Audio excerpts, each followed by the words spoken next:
For better or worse, the AI revolution is here. Sure, it starts with some simple AI memes.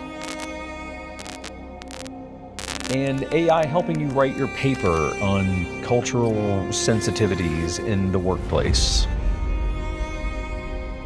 The next thing you know, your little ones are at an arcade with an indestructible robot in pursuit.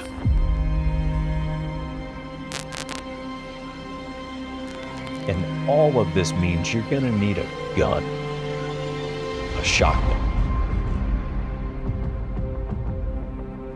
Now, if we're talking about shotguns, you could grab your reliable Mossberg 590. Nah, too predictable. How about the No Country for Old Men shotgun? But I didn't say we're hunting down a man who stole a briefcase of cash from the Mexican cartel. Then maybe the Spaz 12.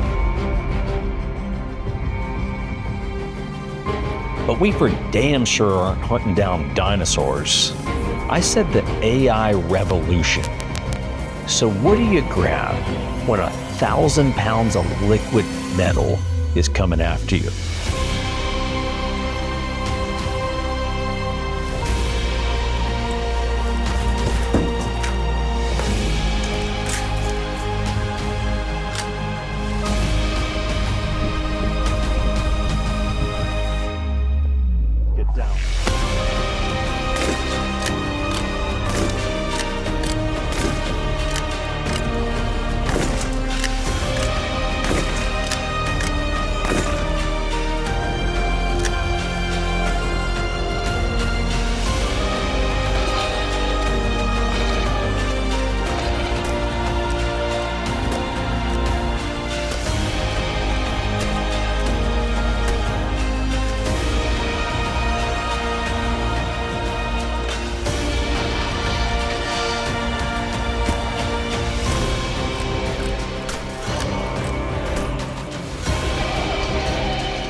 Come with me if you want to live.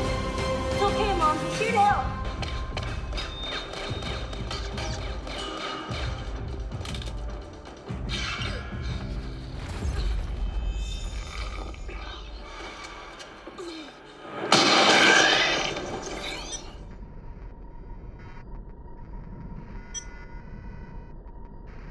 The Winchester 1887 is a unique shotgun because it's a historically significant firearm, but it's also one that is extremely pop culture famous.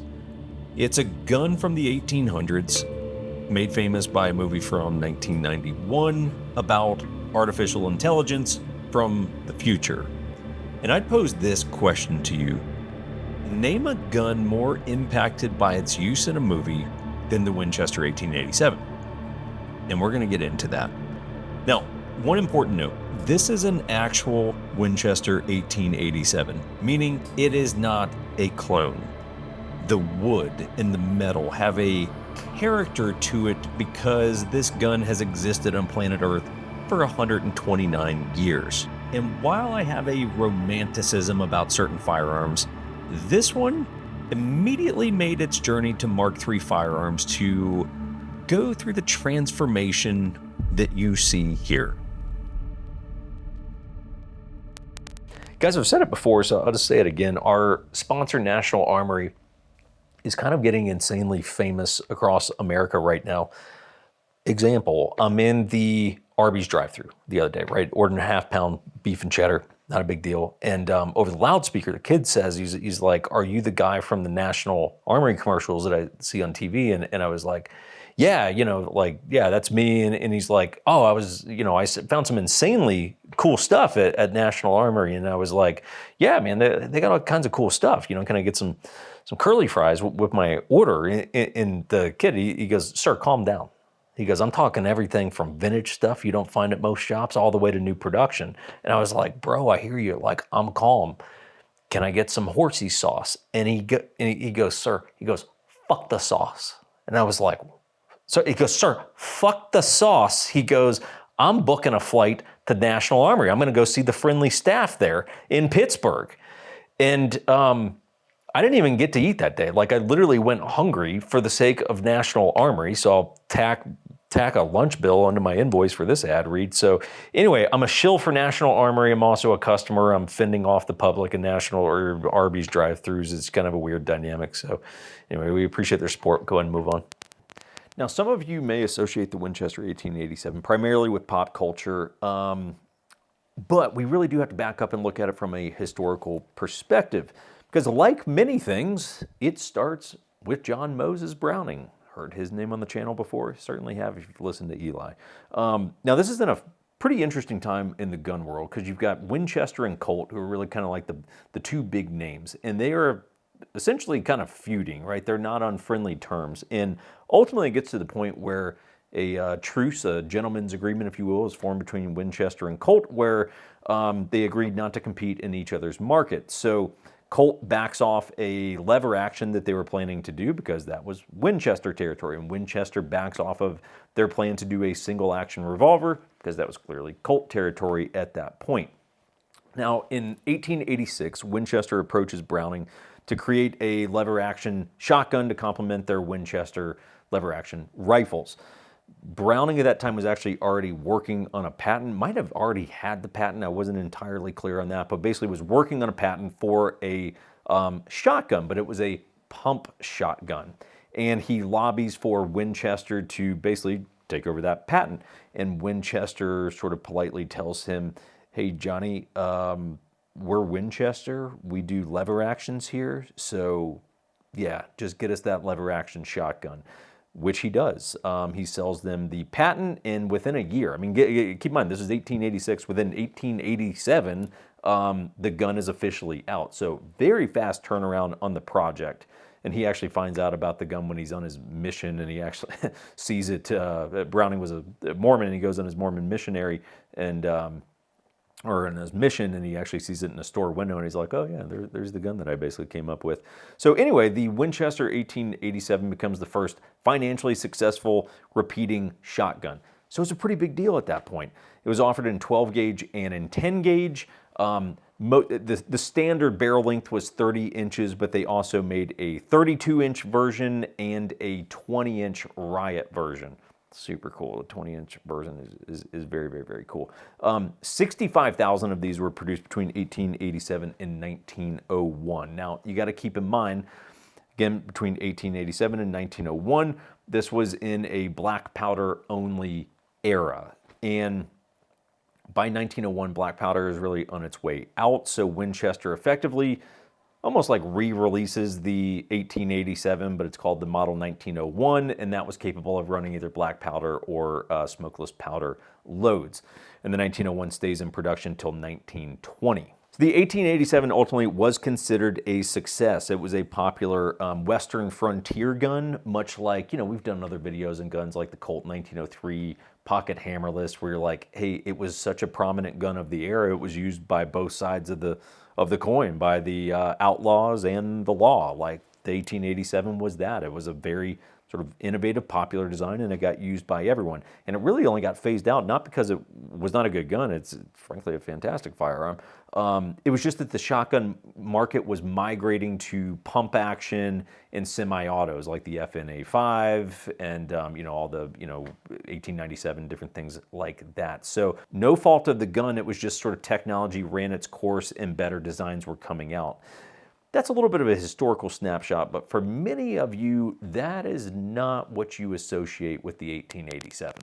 So let's turn our focus to the thing that made the 1887 a pop culture icon. Now, before James Cameron got obsessed with the world of blue alien avatar things that are way too long and too many of them, he made the best action movies in the world. And you wouldn't watch 1984's The Terminator and think, yeah, they could have done a better job with that. Until you see 1991's Terminator 2 Judgment Day, and thereby you would have watched one of the greatest action films of all time. Debatably the best. Certainly in the running for the best. You got Arnold turning hero. Robert Patrick's liquid metal T-1000 still holds up 35 years later. The score is off the charts. Even the toughest of guys could shed a tear at the end of the movie. I now know why you cry. I mean, come on. If you're not welling up a little bit on that, something's wrong with you. And the guns. I mean, the guns are truly spectacular. One of the all-time great gun movies. So let's kick it off. Okay, so the first scene is where Arnold has showed up in the nude and needs to go get some clothes and a ride and a gun. So he goes to a bar to see what he can come up with. Fortunately, this biker also carries a 1911, so not only do we get a shotgun coming up, we get a pretty slick little 1911 out of it too. So he comes out of the bar, we're getting on our bike, getting our ride lined up. He's got his 1911. And the bartender comes out and fires that warning shot into the air. Fires a shot and note, cocks the firearm at the end of it. Now we'll pause here for 1 second just to note. What's cool about the 1887 from Terminator, / the one right here, is where he got it from, right? He was getting it from the barkeep. So this is a barkeep gun. This is the kind of thing the barkeep would have behind the bar if something popped off, in which case it has. And it's actually a phenomenal gun in that context. So you go, hey, the origin of where he gets it is part of what has it make sense and be really cool. Now, like I said, he comes out, he shoots that warning shot in the air, says, I can't let you take the man's bike, son. And then he chambered a new round. Well, let's see what we notice about that. Swipes the gun. Now we're going to back up. Let's show this one more time here. Comes up, swipes the gun, boom. Okay, let's get the screen cleared up here. And you will notice right here that the hammer is down. A little bit of a continuity error. Pretty uncommon. They actually do a pretty good job of this. But hey, because he cocked the gun, the hammer would have been back at that point. So James Cameron, if you ever need some like proper technical advisors for Terminator 12 or whatever they're going to make next, let me know. I'll come help you guys out. He grabs his sunglasses. He heads back over to the bike. A question I have always wondered when he stores the shotgun here, how exactly is that? You know, I've never figured it out. I've never seen a clean shot. Maybe it's out there and I just haven't noticed, but it's like, how exactly is that being stored? Because he just throws it in something and it somehow works. Okay, let's move on to scene number 2. Okay, scene number 2. Now we're heading to the arcade. Just a nice Saturday afternoon at the arcade for John Connor. Now we get into a bit of theater, the box of roses, and it was just such a clever way, and frankly, practical way, to conceal the gun. It's just proper theater. It's just so well done. Okay, so now John's fleeing the scene. We got a T-1000 and T-800 in pursuit with a box of roses, and we get our big money shot of the gun coming out. And they so perfectly executed that with the flip of the box, the roses coming out, crush the rose. And I'm going to tell you something else that's cool about this. That is part of what made the 1887 such a perfect choice for the movie, is because there's a notably awesome audible sound. And it sounds even a little bit better when it's actually chambering around. There's something about not only a gun that looks cool, but has a cool noise that it makes. How do we know Hollywood is obsessed with sounds like that? Because they will have a Glock in a movie and they'll insert, when someone draws it, the sound of a hammer going back like on a revolver. And you're like, well, that's not how that works at all. And they're just obsessed with mechanical noises that guns make, even if they don't actually make that noise. They do it all the time. Okay, comes around the hall. Man. Classic shots, points the gun. He's very strong. It's not that easy to hold that up for that long. Get down. Shot number 1. Okay, let's count them up. Let's count them up in the scene here. Robert Patrick's Beretta, they did this really weird sound effect. I mean, it's cool, but it's like suppressed or something. 2, 3, 4, 5, 6, 7, and he's down for the count. And he opens up the chamber at that point. So 7 rounds, a little bit of another continuity error here. I give him a pass on this. This one doesn't bother me whatsoever. But the reality is, hey, it's a 5-round tube, and you could have one chambered. However, if we think about it, he did not, because if you go back to the start of the scene, he reveals the gun from the box of roses. What's the first thing he does? He reveals the gun from the box of roses. He holds it high, and he chambers a round. So there would have only been 5 rounds in the gun, not 7 as was just shot right there. What I do like about the scene, however, is once he's done and the gun is dry and the T-1000 is down, he opens up the, cycles the lever, opens up the action, and begins to go into a proper load sequence, pulling some shells from the pocket there. So they did get that pretty nice. But if you notice, when he's running it in the hall there and he's walking and he's just shooting from the hip, he's effectively shooting it like a whippet gun. I've got a whippet gun. Crispy pointed this out to me today, and he's absolutely correct. I've developed kind of a weird shotgun collection of like awesome shit, but none of it's practical. Like I literally don't even think I have a practical shotgun. It's whippet guns and spazzes and 1887s and all kinds of weird shit. But that whippet gun, you basically have to shoot it from the hip. And of course, he fired from the hip and puts down the T-1000 temporarily. And I don't really think it would be that hard to do that. Okay, gang, let's talk about the gun a little bit. So a couple things you should know about my particular gun. It was made in 1897, so this is a pretty old firearm, which is why we're not putting a whole shit ton of rounds through it. Speaking of rounds, because this is not a model 1901, this was not rated for smokeless powder, so the ammo actually becomes pretty important here. I hit up some people with vintage shotguns, specifically Griffin and Howell, and I was like, hey, what do I shoot through a gun before 1900? And they gave me a little bit of advice. This is some RST. Basically, it's Classic Shotgun Co. So they specifically make, these are 2.5-inch shells, and I don't know exactly what's all in there. I don't know, it says 8-shot on it, but point being, it is rounds for vintage firearms that are not really equipped to handle some modern day double-aught buck or slug or something like that. I'll show you guys how the load sequence works. It's actually very, very cool.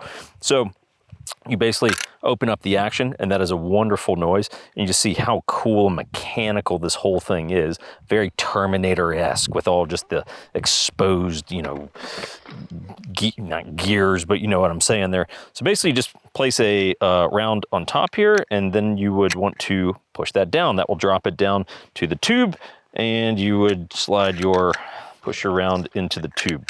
It will take 5 rounds. Little girl, 3, 4, 5. Now at that point, you got a couple options. You could obviously hot load 1 shell and go 5+1, or typically what I have done, just because I might not be ready to fire in that exact moment, close the action at that point. However, the action is now closed. In order to open it back up to actually chamber it, you would need to pull the trigger. Look at that nice knurling on that hammer right there. And then manually lower the hammer. At that point, you can open up the action and chamber and shoot, which we shall now do.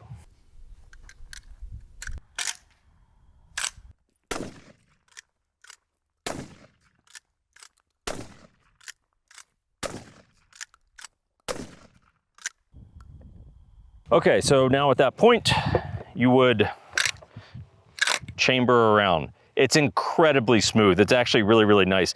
Just for your own scientific purposes, when we were trying to do that up earlier, like they did in the movie, doesn't work so good because you just got gravity fighting against that shell. But basically at that point, hey, yes, you can shoot it one-handed. It's really not that pleasant because you're still fundamentally shooting 12 gauge.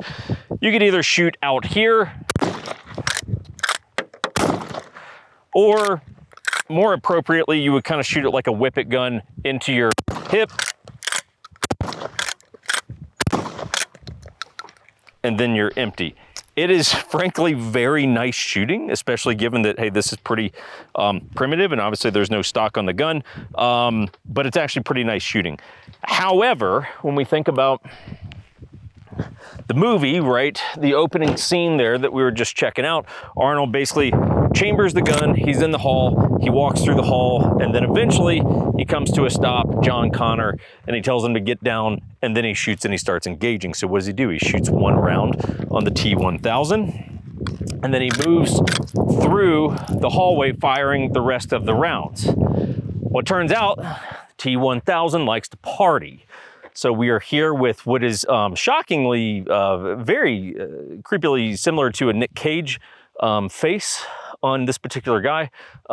He is fancy. Obviously, he's got his bow tie. He is from the future. And again, if you think about how the Terminators come into the present, obviously they come nude. That's how they arrive. And well, there you go. There's your T-1000. So we're going to run that drill. First shot one-handed. Then we're going to move and fire the rest of the tube. See if we can smoke a T-1000. All right, so we got 5 in the tube. Of course, they got this wrong in the movie. So he takes the first round, single, one-handed. Just as a frame of reference, even with these like vintage rounds, it's quite not enjoyable. It legit just beats the shit out of your knuckles, which is largely why I was wearing gloves during the intro. This hand has the scab is just kind of healed up now.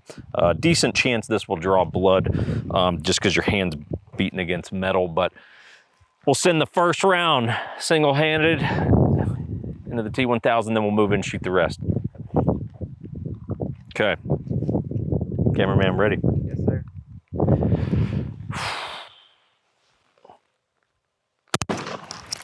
Yeah.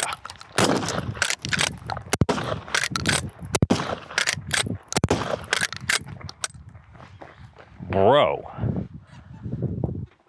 How good am I? How good am I? I don't even know where I sliced him open there. Well, it's good to know this is what this is shooting. I hipped him. I sliced his whole T-1000 side up. Dude, I smoked this guy. I got headshot. Ugh. Bro. Okay, AI, you want to fuck around? Not with me on the case.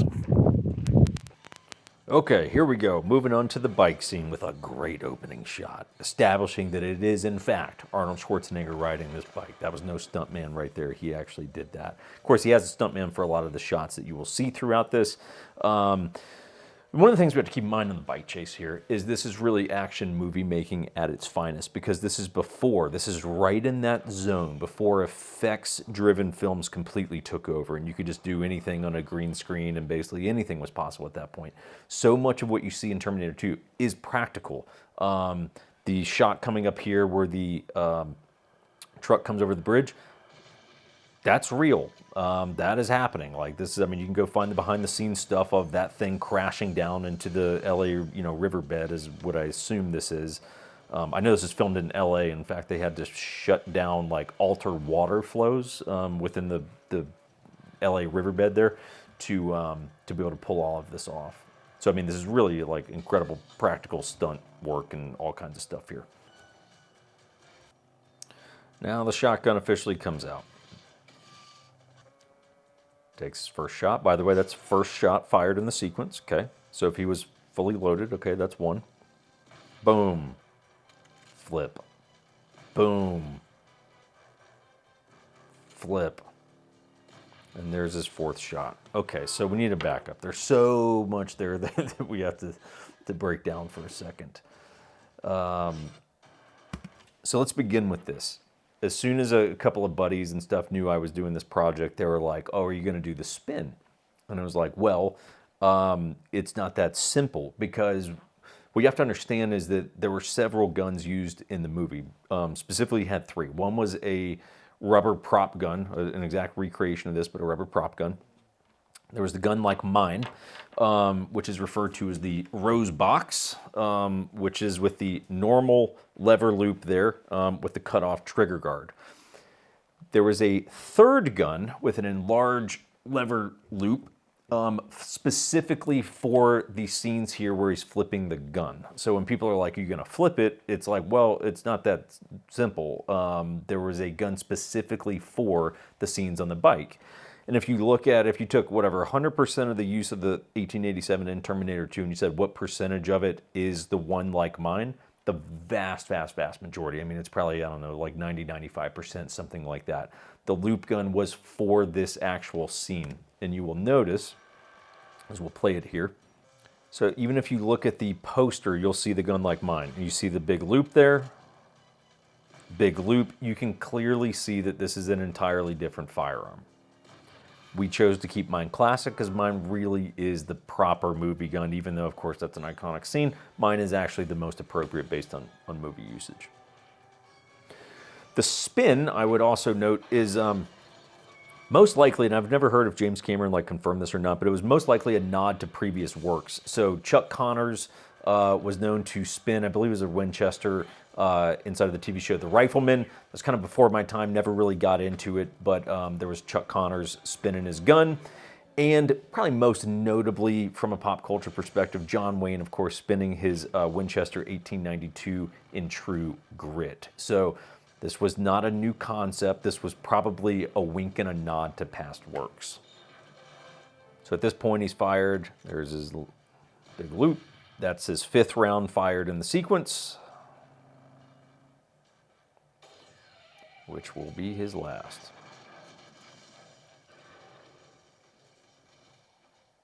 And just an epic practical shot here. And you can clearly see the face on that motorcycle rider is not Arnold Schwarzenegger.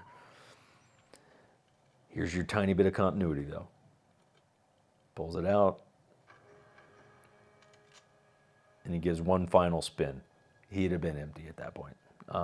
So actually maybe not, because when he first pulls it out, he doesn't cock it. So he could have actually just been, now you will notice right there that he would have effectively stored that gun back in the bike with the hammer back. And as someone who owns one of these, I probably would not be wanting to do that. Now, there is one more, well, really 2 more scenes with the 1887. We'll skip those because we just wanted to focus on kind of the main star of the show here.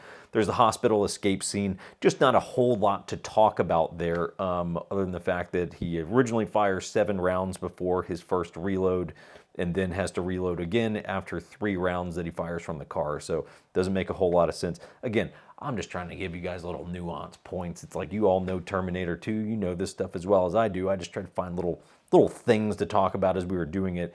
And then, of course, the final scene, that's the final big scene. It makes one more appearance as they pull up to, Sarah Connor's, I don't know, the dudes that live in the desert that have the bunker. And at that point, the 1887 gets retired, and the T800 upgrades his hardware pretty significantly to the M79, and he's got his 1911, and oh yeah, a frickin' minigun too. Okay, everyone, so let's talk a little bit about my particular gun and sort of the transformation that it has gone through. As mentioned earlier, I bought this at Rock Island in the October Sporting and Collector auction. That would have been from 2025. The gun was a little, not rare, but a little less common because mine actually was one of the 32-inch barrels versus the 30-inch barrel. From that point, I actually never even took delivery of the gun. I had the Rock Island send it straight to Mark III Firearms, and you know what a fan I am of those guys. And I said, fellas, you know exactly what I'm doing with this gun. So of course, first we had to determine which iteration are we doing? Are we doing big flared lever loop, or are we doing the primary movie gun? And that's exactly what we did. We did the rose box version of it. Some people, of course, may take issue with me doing this to an 1887, and to them, I would just say this. Here's my philosophy on modding a vintage firearm. If it's a gun that is inherently collectible or rare or has a unique backstory, I won't touch it. I will leave it completely as is because I do appreciate the rarity or the history or the significance, whatever it is. The 1887 is not that. There are a ton of these. They're not particularly uncommon. I'm not saying you're going to see them every day, but it's not an inherently rare firearm. So I really didn't feel bad doing this to it. What do we do to it? One, chop the barrel down to 18 inches. And that was just frankly a little bit of luck. When we estimated what we believed the movie shotgun to be, it was right at 18 inches. Of course, the significance of that is if we went below 18 inches, it would have been an SBS, short barrel shotgun. And so, I mean, this is true like one-to-one, you know, sort of clone correct to the movie. And fortunately, we didn't have to SBS the thing. So they chopped the barrel, then they obviously chopped the back of the stock off. I was actually in a pawn shop and I was telling some dude that I was doing that. He said something about 1887. He said something about Terminator. I was like, yeah, I'm actually doing that right now. And he was like, oh, you're doing it like for real? Not like a chop? I was like, no, bro, we don't do choppas here. And he was like, well, don't chop the stock. He's like, leave that because the stocks are like kind of hard, you know, to replace anyway. And I was like, too late, brother. Things already getting chopped. So this is the original wood, and they didn't beat it up in the same way that this forearm's a little bit beat up, but I mean, they had to basically chop it, round it, blend it, sort of color match it, and it really came out very, very nice.